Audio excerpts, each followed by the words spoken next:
Hello, how you doing? I'm Blake and I'm going to vote UKIP. Blake, thank you very much indeed. Nigel Farage, leader de l'UKIP, fait campagne à Portsmouth, dans le sud-est de l'Angleterre. Député européen depuis 15 ans, Nigel Farage est à la droite du gouvernement conservateur de David Cameron. Il s'est imposé comme le porte-drapeau des eurosceptiques. Bien sûr que nous voulons que des Européens viennent travailler ici, mais nous voulons garder le contrôle et nous voulons un vrai système de permis de travail. Des idées qui ont le vent en poupe.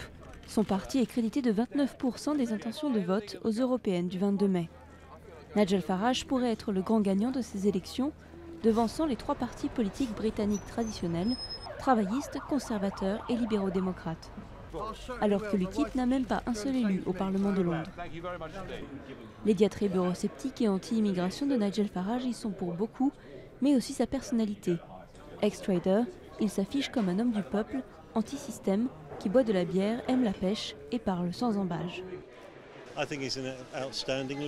Je pense que c'est un leader exceptionnel. Il est très authentique. Il dit les choses comme elles sont, bonnes ou mauvaises, sans les tourner à son avantage. Je dois dire que je soutiens certaines des opinions de Nigel Farage. Il a l'air d'une personne normale de tous les jours. Ce serait juste bien qu'ils évacuent les membres les plus extrêmes. Mais à part ça, je pense que je vais voter pour l'UKIP et pas pour la droite cette fois. En 2006, David Cameron, l'actuel Premier ministre, avait décrit l'UKIP comme un parti formé en majorité de cinglés, de timbrés et de racistes. Mais depuis, le parti populiste s'est professionnalisé.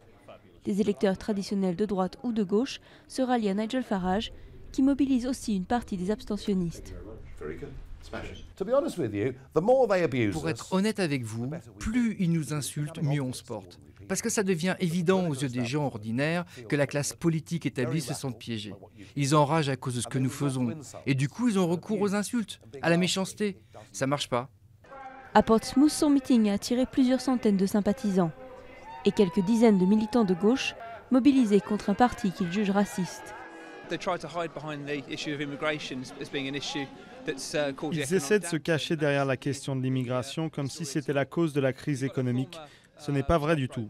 Celui qui dirige le parti, Farage, est un ancien agent de change qui cherche des boucs émissaires et utilise des fausses informations pour faire porter le chapeau aux immigrants. Alors qu'on peut très bien argumenter que les banquiers, sa profession, sont en fait responsables des problèmes d'aujourd'hui. Nigel Farage rejette régulièrement les accusations de racisme.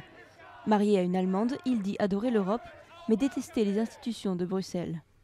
S'il marque l'essai aux européennes, il a surtout un objectif plus ambitieux, imposer la victoire du non au référendum promis pour 2017 par David Cameron sur le maintien ou pas du Royaume-Uni dans l'UE.